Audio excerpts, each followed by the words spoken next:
Good morning, good afternoon, and good evening. Welcome to the Best Practices webinar for BSA patching.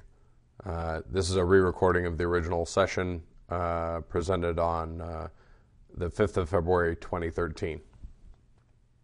All right, so let's talk about patching with Blade Logic.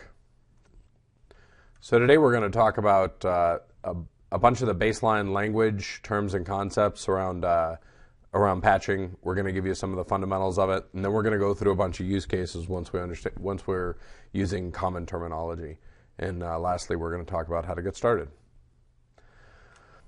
There are a number of sessions already in the Best Practices franchise available in a common location around deployment architecture, including scaling and sizing, and around getting value. Make sure to check out communities for those. We also have best practices documents for Windows and Linux and remote deployments, and there are other platforms pending. Don't overlook the Blade Logic 8.3 basic documentation, some different coverage around deployment architecture, sizing and scaling, and large-scale installations. Lastly, there is a particular BLCLI agent cleanup that is relevant to patching. Make sure to go check those out if you're doing a lot of patching or if you're concerned about the footprint of patches and other deployed payloads on your agents. So why are we doing this? Most security breaches are due to known and patched vulnerabilities. The challenge is that patching is usually considered overhead or an expense. As a result, there's a need to manage patching as efficiently and effectively as possible. By following best practices, you can manage patching compliance at a minimum cost per managed host. As we go through the material, consider what the current state of patching is in your organization, look for what you can use and what to try next. Feel free to ask questions in the Q&A. We have several experts available to respond. The benefit for you will be faster, more efficient patch compliance with minimum friction and level of effort. So typical patching scenarios involve thousands of servers per hour over several hours, a few policies or many policies, the need for tight control over execution, what patches get deployed when, and we need to make sure that patching is done by a certain window. In a traditional maintenance window, we may only have a part of that maintenance window, so we need to make sure that we can get our patches deployed as quickly as possible and hand over the rest of the maintenance window to our teammates and other people who are trying to get patches deployed. Why do we do it? We need to get patches deployed efficiently, and we need to use a minimum amount of infrastructure. We need to know where our data paths are, and we need to be able to audit patching after the fact, determine what exactly happened and when. So there's two major kinds of patches. There's maintenance patches, which are going to include patches for security holes and known vulnerabilities. And then there's going to be bug fixes, things which aren't necessarily specifically security holes, but may just be, the product doesn't work the way we expect it to or the way we want it to. The other major kind of patch is what's called a feature patch, where new functionality is delivered through a software update that's not necessarily a fresh install. So how does it get done? It gets done via individual patches, one at a time, and this is a common, deployment method that people use for getting patches out there, via clusters of patches, including the Solaris patch clusters, aka the 10 recommended, or so how do we do it? We're going to traditionally deploy patches either one at a time to address specific known vulnerabilities or specific problems that are known that will traditionally come up through break fix or support activities, via clusters, the traditional recommended and security cluster pack for Solaris, or via service packs. I think everybody's familiar with the major service packs that apply to the Windows Server operating systems and of course AIX as well. That will roll up a bunch of patches in a known way in order to bring the operating system up to a newer service pack level. Traditionally, within Blade Logic, the fully realized use case is, of course, the traditional patching job that consists of analysis, packaging, deployment, and then a reboot at the end. But there's a bunch of other ways to patch. There's also compliance jobs, deployment of individual patches, which a number of our customers do. Using specific file deploy jobs, other methods to get payloads out there. So there's a bunch of ways, including BIOS updates and firmware that may not even use what we call a traditional software object. So standards and policies. So all patching basically descends from all traditional patching basically descends from vendor specifications, what we call metadata. And what this says is for a given for a given operating system that you've got, given software and packages that you have installed, and other patches that you may already have installed, based on those settings, you need this new patch that we just released last week or whatever it ends up being, right? So what have you got?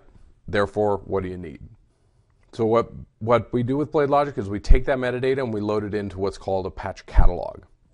Catalogs will use filters to filter out or filter in specific operating systems, specific product types that you want to include and make sure you have coverage for.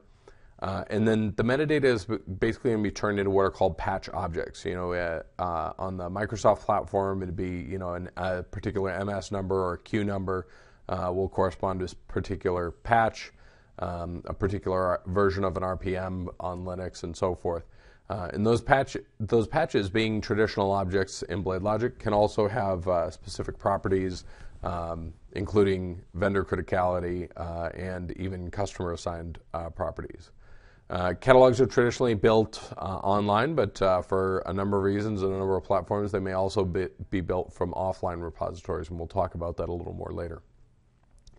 So once you've got your catalog that rolls up your metadata, you're going to then use specific policies to determine what patches are going to apply to your machine.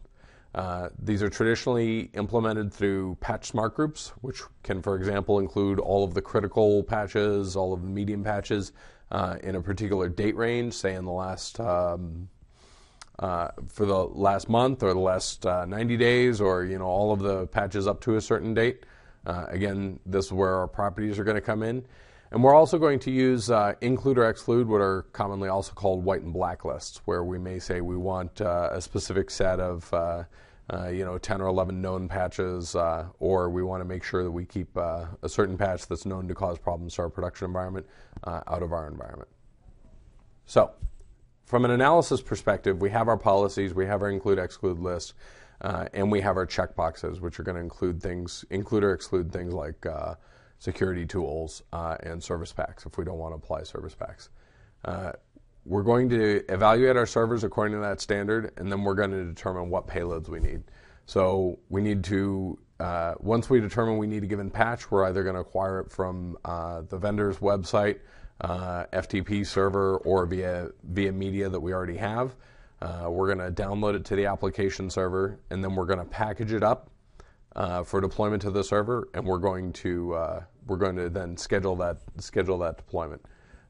When we package up patches, we'll sometimes find that they require other dependencies, very common especially on the Linux platform and somewhat on the Windows platform.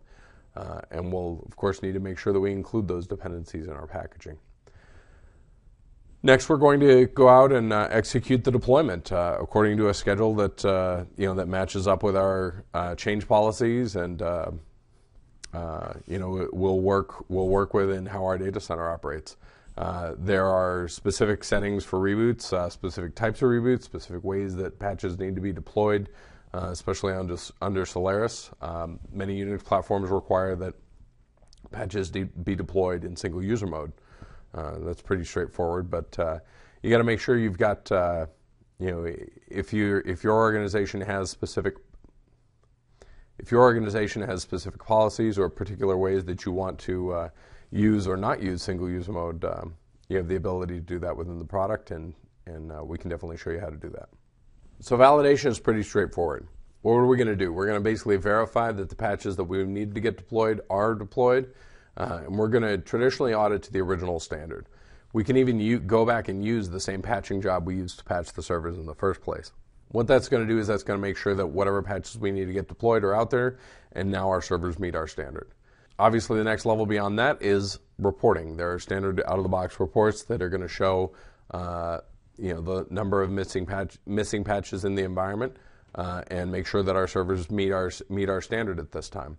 And it's also not uncommon to build some custom reports by major business unit, by line of business, if you're a service provider, by customer, in order to provide more So for reporting, there's a bunch of standard out-of-the-box reports that'll give you visibility into the installed and missing patches in the environment, and you can definitely use those, apply filters as appropriate. It's also not uncommon to build custom reports to report patching compliance by a major business unit, line of business, or if you're in the service provider business, obviously by major customer.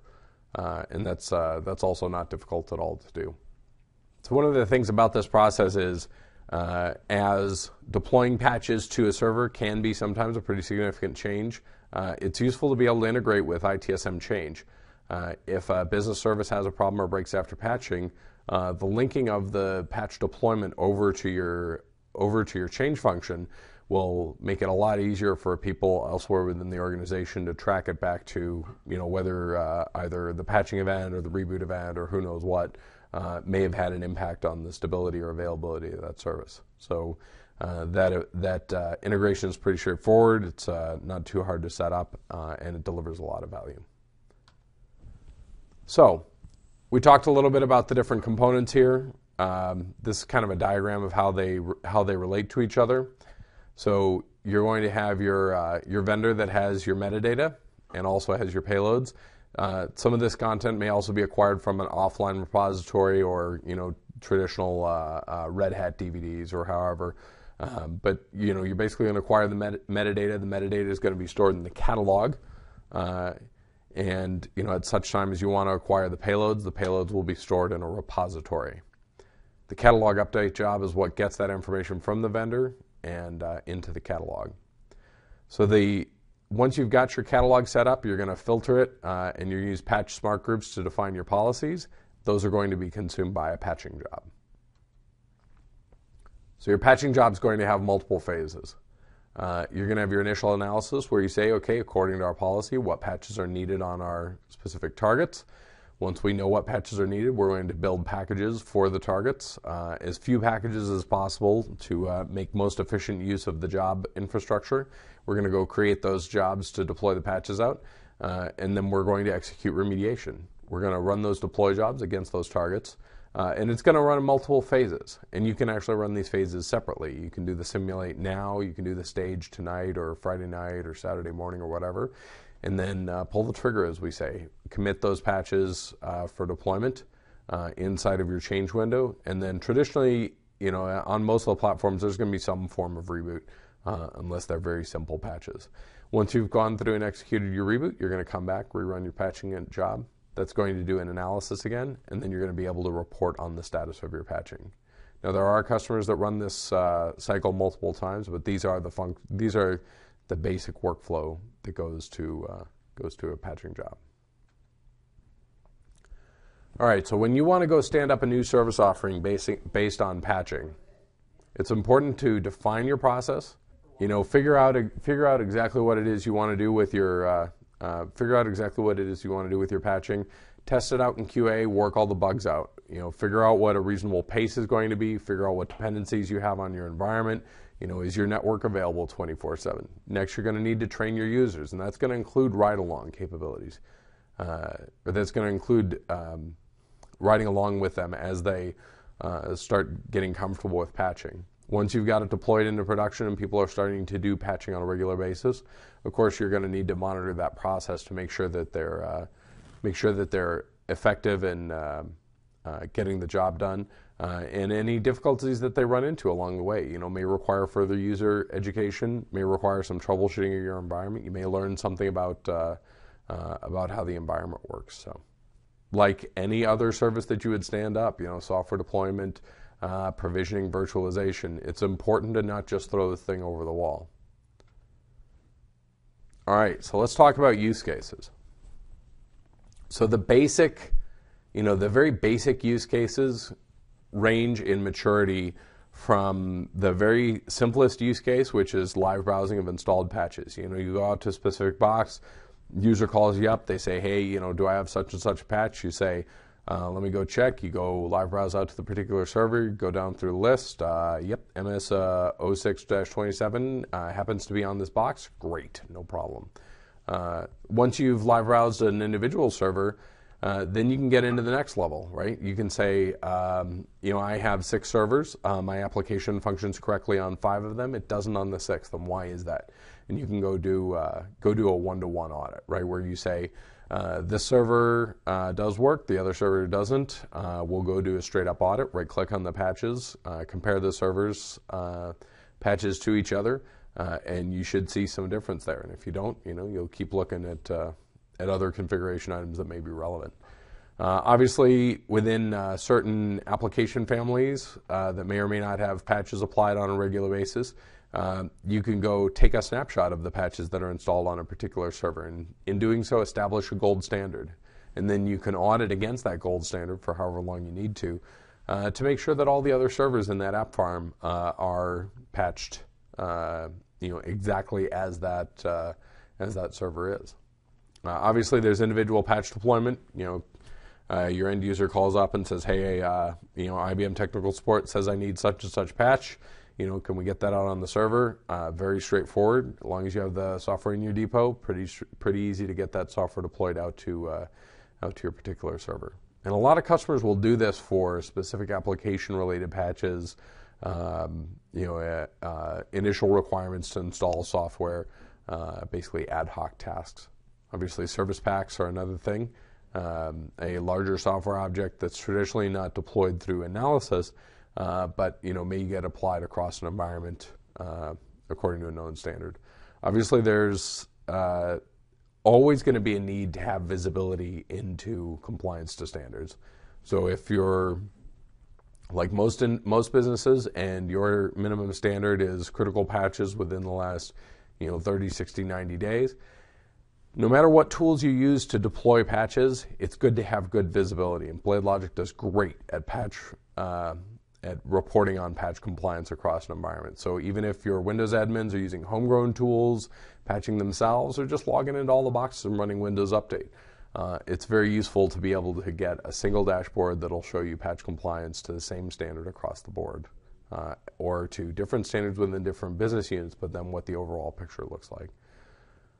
So, compliance jobs.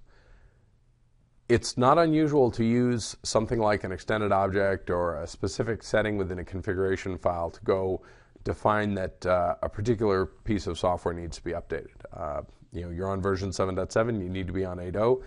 Very easy to build a compliance job to go out and find those version numbers and decide what new software package needs to be deployed out on the machines. Pretty straightforward use case. It's still a kind of patching, but it doesn't use a patching job. It comes up more than you'd think, but definitely something we can support and something we can help out with. If you got particular questions on this, please make sure to post in communities, and we'll help you get a solution worked out for you. And lastly is firmware and BIOS updates. These things are not necessarily visible via traditional methods to the operating system, but we can still do them via a number of different techniques. All right, so now we're going to talk about the more mature or standard use cases. The traditional one, as we talked about, cross-platform patch compliance reporting. Basically having Windows, Linux, AIX, and Solaris in a single pane of glass, all of the reports consolidated down to one page, so that you can see across your platforms and maybe across your business units, how compliant are you to your standards. We cover more platforms than most of the other server automation solutions out there, and it's very easy to get, once you've got your standards established, to be able to roll up that patch compliance into a single dashboard. And that's pretty valuable to most business owners. So let's talk about patching and remediation as a regular practice. This is pretty much the standard patching use case that people think of.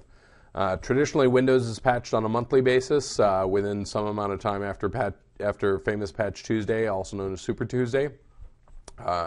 Unix is traditionally patched on a quarterly or biannual basis due to the overhead of the applications that live on it and the need for critical patches. Typically, your first 3 cycles that you're doing patching to a new standard are going to take a little longer to execute until they converge, until most of the boxes get most of the patches that they need applied. And then once it's done so, there's a traditional half dozen to a dozen patches that are going to come out every month that need to get deployed. There are a bunch of best practices around how to do this.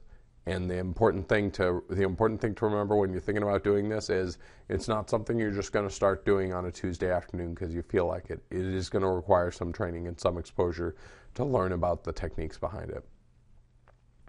One other major use case is patching during provisioning. So initial quality of servers, BMC IT measures it as rework, is the idea that the servers that you ship, when you ship them out to a customer, will show up already fully patched, so that the first maintenance window that they hit after customer delivery, they won't need a big catch up in order to get them patched up. How do you do that? You do that by using the same policies that you're going to use for your regular practice for your initial provisioning deployment. So boxes, when they ship on day one, are patched up to exactly the same level as boxes that have been out there for a year or two, because you're using the same policy across the board rather than just throwing an arbitrary bundle of patches at them. Lastly is patching for service providers. We have a number of good-sized service providers who are customers. There are some best practices around using common catalogs, using as few catalogs as possible, if for no other reason than it simplifies the processes. But then it's common to have many policies or patch smart groups that may apply to different customers that will end up being used for those customers. All right, so how do we do the standard patching efficiently? We run into a lot of customers that want to be able to patch according to a number of different divisions. The way the product's designed, you're going to get the best bang for your buck if you patch by group. So if you've got a particular set of servers that are going to get patched in a particular maintenance window, analyze those servers together. If you use the same analysis and packaging process for all the servers that are going to go at the same time, you're not going to have to go in and pull individual servers in and out to get them deployed at different times. That'll let you group your servers. You can group your servers together by data center, by major OS version, which simplifies your catalog infrastructure, and it simplifies the number of packages and jobs that you're going to create. Next big thing to look at is grouping them together by server quality. So I'd say that in any given data center, 80% of the servers are fairly well behaved. They're going to reboot cleanly. Patches are going to deploy pretty effectively to them, and it's not going to be a big deal. Not a lot of overhead. There's always going to be somewhere between 2 and 15% of your servers that are going to have some kind of problem. Either they're really old and so they don't reboot cleanly. Maybe their operating system isn't all that stable. Maybe it's taken some damage over the time. Group those servers that are known to be not well behaved together and patch them separately. That way you don't end up having to chase that 2 or 3% of servers on every single patching job. You can group together the ones that are going to go cleanly. And that lets you focus your energies on getting the most servers patched as effectively as possible, and then leave the special cases out. One other major question we run into a lot is patching short maintenance windows. Even if your maintenance window is 8 hours long, you probably don't get all of those 8 hours on a traditionally Saturday night, right? What you may get is you may only get an hour or two, and then there may be firmware patching that needs to get done, other software deployments, physical maintenance, whatever needs to get done, that's going to have to happen after you get your patching done. So in order to be able to patch as quickly as possible, there's a number of things you can do. Number one thing, do your patch analysis well in advance. At least 4 hours, usually at least a day in advance. That way, if there's any problems with getting patches from the vendor's site, if there's an infrastructure problem, if something comes up, that gives you plenty of time to maneuver. Fewer emergencies at 11 o'clock on a Saturday night.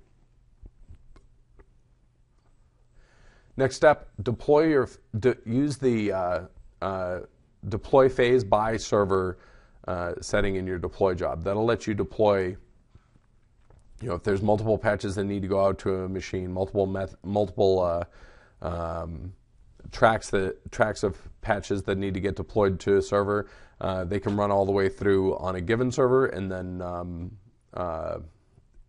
we won't end up holding up a bunch of servers just based on one that's having challenges. We do recommend using timeouts, both job timeouts and job part timeouts.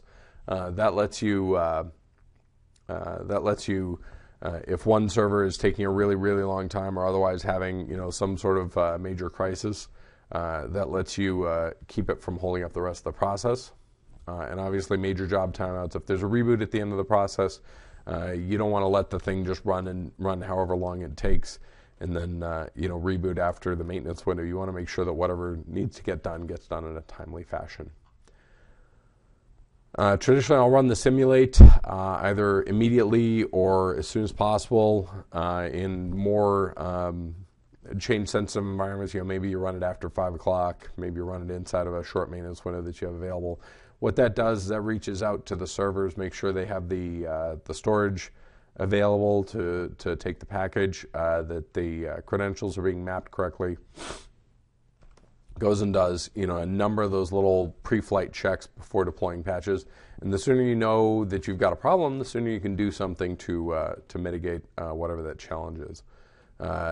Next thing to do, obviously, stage the patches in advance. You don't want to be sitting there for an hour watching patches deploy from your infrastructure out onto the particular servers, especially servers that have slow storage.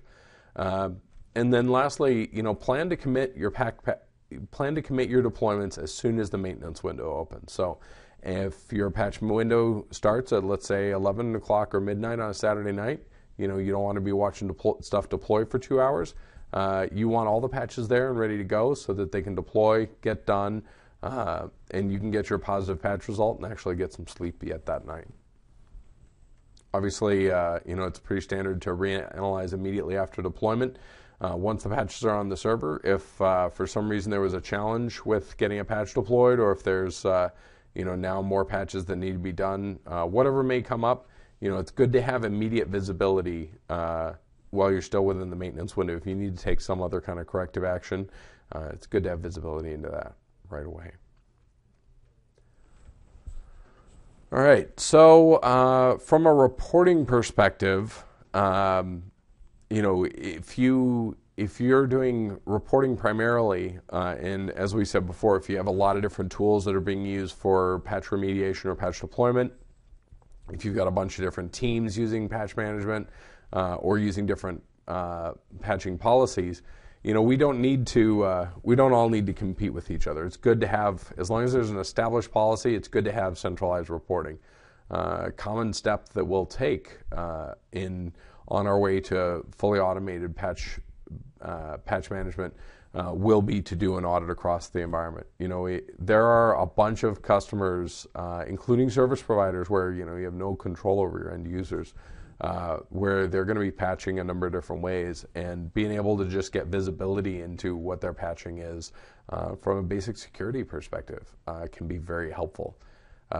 Obviously, it's good to have centralized visibility into compliance. That'll let you look at potentially different policies by different groups, but then roll them all up into unified reporting. Basically, have one view of how compliant our servers are to the different policies. We've definitely got many customers that have different policies for different servers. That's okay, right? Just set up different patching jobs for those different groups of servers, each using the appropriate policy for the appropriate group, and then link it all up on the reporting end. Get the big dashboard at the end of that process. So time-based policies. A number of more conservative organizations will have patch standards that they will use. They'll use an explicit set of patches, especially if they have especially sensitive or especially critical applications. And what they'll do is, they may say, we're going to take all of the patches issued by the vendor as of the first of last month, and that's going to be our standard that we're going to use for the next 3 to 6 months. If we were to go today, we might use what's called the Winter 2012 patch standard, and that might include all the patches that were released on December 31st of 2012. And what they'll do is they'll use those patches and they'll promote them across environments. So they'll deploy it to 80% of the boxes in development. They'll deploy it once it's across 80% of the boxes in development. If no major issues come up, they'll promote it into QA. Once 80% of the boxes in QA have been patched, they'll move it into stage. Once 80% of the boxes in stage have been patched to that standard, they'll move it into prod.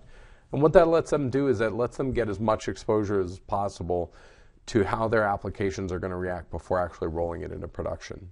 Now, how are you going to do this across many, many groups? Well, the thing that's great is you can actually have a dev patch smart group, a QA patch smart group, pre-prod and prod patch smart group, and then you can just go in and change what the policy is without having to recreate jobs or retarget different patching smart groups or different policies. And that lets you do a minimum amount of hands on all of the different jobs in your environment. So we talked about rolling windows a little bit. We talked about how that works. Other things customers will use is they'll use patching for a specific date range. They'll say, all right, January 1 through January 30th or 31st. They're going to go, use those as a particular patch policy as opposed to rolling or as opposed to the newest patches. That lets you avoid, applying a patch to production that hasn't been applied to a dev or QA environment. It's also common to do platforms that are what we call frozen in time. You can do this a couple of different ways. You can use a patch smart group with the date posted filters, as we've basically been talking about a bunch of different date ranges. And what they'll do is they'll say, all right, all of the patches deployed, that came out before 30 September of 2012, that's our patch policy. And, especially on an older platform or a platform that's very intolerant of changes, very fragile, or we don't have the manpower to maintain them, it's not uncommon to patch only up to that point. They can also be implemented as a catalog that's frozen in time. And what we can do is we can either use an offline catalog where no new patches are ever introduced, unless you choose to do so, or where the catalog update job is basically run once, or run however many times, but then once it's locked, we won't run that catalog update job again. And obviously, you're only going to use these if you have these specific business needs. But these are a couple ways that you're going to do these things, right? We started to talk about how type maintenance windows work. We talked about being able to patch in an hour or two. The technique that's used to do that is called an advanced deploy job. That allows you to schedule the simulate, stage, and commit phases separately. There's a bunch of different ways to do that, but very common to do simulate now or soon, stage. Within a certain distance in time from the commit, and then obviously scheduling the commit to run at 11 o'clock. The dream of that type maintenance window is instead of coming in and doing, bringing up 11 different windows, and being logged into 11 different boxes, and all, running the same commands 11 different times. My dream for this, for you guys, is that you have all of your patching set up and lined up and ready to go.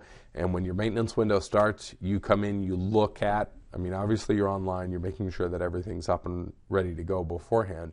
But that when the maintenance window starts, instead of executing furious action to make patching happen, you can sit there and watch it happen, look for exceptions, look for problems, react to those problems in a calm and prepared manner, rather than having to go chase fires.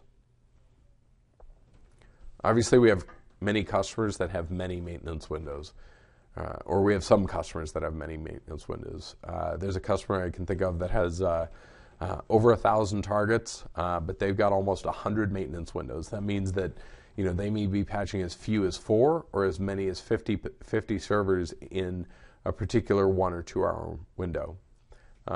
It makes sense in those cases to use a separate patching job per window or per policy, and then to roll up those results in overview reporting. If you do have a bunch of different maintenance windows, you can reuse the jobs and just change which policies they're using or change when you schedule them. It's not uncommon to have 2 or 3 policies and then many maintenance windows. For example, if you're a 24/7 business that can never afford to go entirely down or can't afford to have a majority of your systems down in a given maintenance window. Very common use case there. So we'll also talk about how, in a given population of 100 servers, There may come a screeching halt on 2 of those servers, Friday night, Saturday morning, that you need to go pull out of the population. If this is something that happens commonly to you, happens on a regular basis, there are scripts that will create individual remediation jobs for each particular server. But the thing I'm going to caution you on is it does cost more in terms of job resources to deploy patches this way. You can definitely do it, but if it's something that happens to you or happens in your environment with frequency, it is something where we can build individual jobs by server. And obviously the last thing is if you've got an application that requires manual intervention, or you've got to tap the app owner to get that application started or stopped, and it requires what we call manual intervention, that's just going to be painful, because every time you want to go do a reboot or every time you want to go do maintenance, you're going to have to get those particular individuals involved. Obviously, I would encourage anybody who's dealing with a decent amount of this, if it is always going to require manual intervention, it's going to be difficult to automate. Do what you can to help get your customers' processes into automated startup and shutdown. I mean, if we can automate Oracle and WebSphere and WebLogic middleware startups and shutdowns across major environments, there's no reason why we can't do so with many third-party or in-house applications. So if you need help on that, please reach out. We'll help you find a way to get that done. All right, so distributed environments traditionally refers to anything where everything's not in one big room. And obviously, the unified data center is relatively uncommon these days. We traditionally, most companies that are managing servers in data centers most companies that have servers in data centers have them in at least 2 data centers. So most of this, some of this is going to apply to everybody. So anytime you have a remote data center, you're going to want to use a repeater. And my traditional number for that, where that matters, is about 20 servers. So if you have more than about 20 servers, it probably makes sense to have a repeater. What does a repeater do for you? So if I've got a data center in New York and I've got a data center in, let's say, Frankfurt, Germany, and I need to push a patch out that's, say, 50 megabytes, and I need to push it to 100 servers. Do I want to push that 50 megabytes 100 times? Or do I want to push it once across the wide area network and then make my 100 copies on the remote end across the fast network? Obviously, it's going to be a lot faster, a lot more efficient if I do as few copies as possible over the wide area network. And then, obviously doing it over local gigabit once we're in Frankfurt, it's going to be pretty straightforward. So that's where you're going to use a repeater. That's the key use case.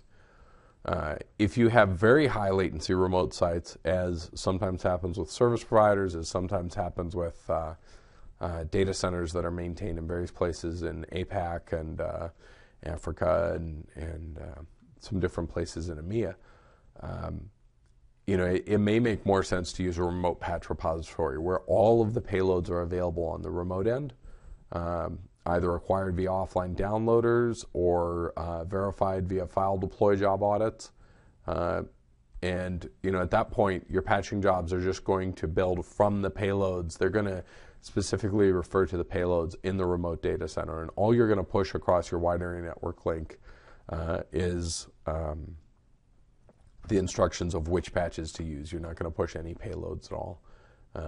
And lastly, if you have, as we said, very high latency, multiple seconds or not very low quality connectivity, it may make sense to use, it may make more sense to just use completely parallel infrastructure. But I generally consider that the option of last resort. Obviously, if you have poorly behaved agents, if you have performance problems, if you have boxes that are running at 99% CPU load all the time, or if you have other problems, hung NFS mounts and so forth, you're going to use the job part timeout. And what that says is for a given task on a given server that we expect to, say, run for 2 minutes, if it's running for 5 minutes, we know that's a problem. If it runs for 10 minutes, it's time to give up on it and move on to the next thing. job part timeout lets you set an upper bound on how long any given part of a job is going to take. And then obviously there's the job timeout. We don't want to take 12 hours for patching if we've only got a 4-hour maintenance window. And that lets us put an upper bound on a job as well. Obviously, it's very helpful to keep your agent versions current. I do know of a few customers that are using very old 7.x agent versions on some of their servers. That's definitely not where you want to be. There's nothing more frustrating than calling up support and saying, hey, I've got this problem, and they tell you that it's been addressed in the next version of the agent that, by the way, also came out 3 years ago, and you've had the opportunity to get it patched up, but for whatever reason haven't. Patching is especially one of the cases where being on a current or very near to current version makes a lot of sense. Obviously, in larger organizations, as we spoke about earlier, integrating with ITSM change makes a lot of sense. Other things we can integrate with NIM, some integrations around Windows Software Update Services, Red Hat Satellite, or existing repos. So if you turn out a lot of your own homegrown applications that you want to be able to use for patching, that's something we can integrate with. And there are some other special cases around there. Reach out to your software consultant or your customer support rep if you have questions about that. The last big one is air-gapped environments. So not just limited to DoD, but or government installations, but anywhere where direct connectivity to a vendor's website or connectivity through a proxy isn't allowed. You can actually use the offline downloaders to pull down payloads from a vendor site. Either because the app infrastructure doesn't have direct connectivity, but another server does, or as we said, the traditional truly air-gapped environment. You can download patches and metadata from the external site, put them on some kind of storage, connect that storage up to the internal environment, and then make those resources available via repositories. All right, from a reporting perspective, there are a bunch of pre-built standard reports around audit results, around trending, and obviously rolling up the different platforms into one report. And much like any other type of report you want to build, you can build your own via ad hoc queries. You can customize the formats. Use pretty charts and graphs, or use simple and clear charts and graphs. You can do your own branding. You can do calculations based on them. One other thing we do get requests for is job-related and effort-related metrics. So how long did we spend patching? How many patches did we deploy in a given window? What was our before and after compliance number using the tool? That's obviously something that can easily get into reporting, especially with before and after patch analysis. All right, so troubleshooting. As we've discussed in both Getting Value and some of the other previous webinars, the BladeLogic knowledge base, or the BMC knowledge base that's right on the front page of our support website, has a bunch of knowledge articles around patching. Some of our very strongest technical support resources have been writing knowledge articles for multiple years on how to deal with all of the different things that our customers have ever encountered with patching. The number of knowledge articles that are out there are truly staggering. Make sure to go check those out. Make sure to go check those out and have them handy when you're, especially when you're doing critical patching. Chances are, if you're running into something, you're not the first person to run into it. And if there's a solution at all available, we want you to have it without, with the minimum amount of overhead and lead time. So obviously, logging is where you're going to get the best information about what's going on in your particular environment. Anytime you get a red X instead of a green check mark, deployment logs both on the agent and on the job log, and then the trace.txt file will tell you a lot about what went wrong in patching. As you see, there's a specific property now available on all kinds of jobs as of 8.2 or 8.3 that lets you put jobs in debug mode, and that'll log a lot more information about that one job, make it easier for you to find that information. And obviously you need to know about a number of the different types of exit codes, especially on Windows patching. All right, so from a troubleshooting perspective on Windows, there's actually a trace.txt file that's generated by the Shavlik library if there's problems during analysis. But there's also a bunch of knowledge base articles available out there. And we've got these posted in a particular what we call a user contribution article out as part of the BladeLogic 8.3 documentation. And that's this link right here. Make sure to go check that out. There's a bunch of great information on there. The other thing is, as Shavlik updates their XML, which is used by the Windows patching engine, or the Windows patching analysis engine on BladeLogic Server Automation, as they have updates to their XML file based on the MS Secure XML, as new patches come out or there are corrections made to it, they send out an email that'll let you know what new patches are available. If you want to have better visibility into what's going into this policy, make sure to go sign up for that at this link here. That's shavlik.com/support/xmlsubscribe.aspx. All right, so what things can you do that are tactical, that aren't necessarily straight up product, but will help you have greater success with patching? I got to tell you, one of my first jobs using BladeLogic was to go patch over 1,000 boxes all by myself in a narrow window of time. And one of the things I always wondered about was what servers have been rebooted. Now, whether you tell them to reboot or not, they don't always reboot, and sometimes you need to take stronger and stronger methods. So there's extended objects that I've built, that other people have built, that are available on communities that'll let you figure out whether a box has rebooted in the last hour, in the last 4 hours, or in the last 24 hours. And then what you can do is you can use an audit to go figure out which of these boxes have actually gotten rebooted in the window that you've been working on them. Some customers will actually separate out the reboot process, so they'll deploy all of their patches and then they'll just go reboot the boxes en masse. Especially common on older versions of Windows where they don't always obey the shutdown commands correctly. Obviously, we talked about by server deploy execution flow, where we make sure to deploy patches so that one server doesn't hold up another. Staging ahead, we spoke about during the short maintenance section, where you get the patches out onto the particular servers well in advance of when you need to deploy them. Obviously, it's helpful to reuse your existing patching jobs. So, I have a customer that until we talked was regenerating north of 100 patching jobs every single month. And they said, "Gosh, this is a lot of work." And I said, "Yeah, it absolutely is. You don't need to be doing that." So if you can avoid I had a customer that was recreating their patching jobs, all of them, every single month. They said it's an awful lot of work, and I said, that sure sounds like it is. We sat down and talked through it, and what all they really need to be able to do is change when they're going to schedule their deployment. So we were able to talk through how they could go through their job infrastructure and change when they're scheduling their jobs to actually go out, or even trigger them in a scripted fashion to execute according to a schedule that they're more comfortable with. If you find yourself rebuilding every single patching job every single month, there's probably something we can do to make that simpler or easier. Please reach out to me. And lastly, the ability to import a list of queue numbers, very common on Windows platform.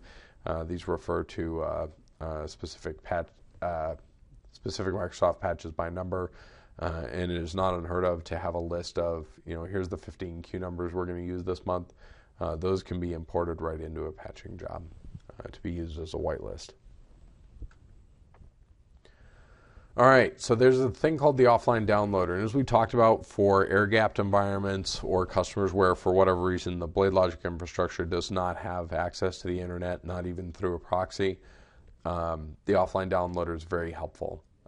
It does require it does require access to a helper server, much like the online downloaders do. But the offline downloader on Linux can cover most platforms from a download perspective, except Windows. And as you look in the offline downloader, which is a separate download on EPD, by each platform, it'll show what platforms it supports. And as we said, you're going to sometimes need a helper server to crack the metadata. There are some, on Windows we have to run specific .exe commands or .dll code to get the metadata out of the payloads or out of whatever it is we download from the vendor. If we want to go build the repositories, sometimes we have to run specific commands on a given platform, so it's very helpful to have a helper server for those things. It is important, both online and offline, to plan for the storage footprint. If you wanted, and I'm going to pick on Windows here, Windows or Solaris. If you want 32-bit and 64-bit Windows 2003, obviously, and then 2008 R2 is 64-bit only. But if you want it for each major platform, for each major version, for each major architecture, you're typically going to need somewhere between 5 and 8 gigs of footprint per version. So if you're patching all of the current versions of Red Hat 5 and 6, 32-bit and 64-bit, Windows 2003, 2008, 2008 R2, Solaris 9 and 10. If you're running SLES, if you're patching 3 versions of AIX, you could very easily go through 100 gigs of storage to store every patch or most patches for those platforms. So definitely plan for storage and plan on having that available so that you don't end up with any nasty surprises. The offline downloader does come with some sample config files. The examples are reasonable, but we could always use some more. So if you've got one you're particularly fond of or that gets the job done particularly well for you, please make sure to post that to communities, and we'll get it fed back to the product development group. All right, so we ended up with a bunch of questions during the session that are going to be addressed in the Q&A. Questions about how to use repeaters, questions about how to do deployments and so forth. And forgive me for the ones that I covered during the original recording. I don't have all of those available, but we'll try to make sure they all get covered in the Q&A. And of course, if you do have particular questions to ask of me or of the development organization, feel free to raise a ticket with support or post on communities with your particular use cases, and we'll see if we can't get you helped out there. And if this is useful to you, please comment on it either on communities, or I think we're also posting these on YouTube at a certain point. But if you've got nice things to say, please post them in a public place. And if you have specific concerns or you think we could have done a better job, please email me directly. And I'm going to leave you guys with this list of resources, and obviously all this stuff's going to be in the PDF, so you can go pull it out. But don't be afraid to look at other sessions in the webinar series. You don't have to watch the videos. You can just go look at the PDFs of the presentations and flip through them if you like to go through them faster. Make sure to check out the online documentation, both version 8.2 and 8.3. And then customers helping other customers and customers interacting with R&D in the business unit. Best place to do that is on communities. Post a question. There's a bunch of great resources on the core BMC website. Here's the particular community for server automation with BladeLogic. And then I've got an article that I wrote, it's getting to be a little while ago now, but what to do when you inherit a BladeLogic installation. And there's a bunch of getting started stuff, including links to a bunch of the how-to videos, so make sure to check that out. And obviously there's a bunch of great knowledge base articles on docs.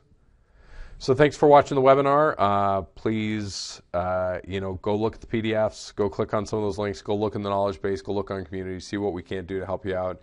And like we said, don't just throw it into production. And if you do have questions or concerns, or you need some guidance, or you want to know how to do a particular thing, please reach out. Bill Robinson, myself, the support organization, and the customer engineering organization are always glad to help you be successful using the product. So thank you very much.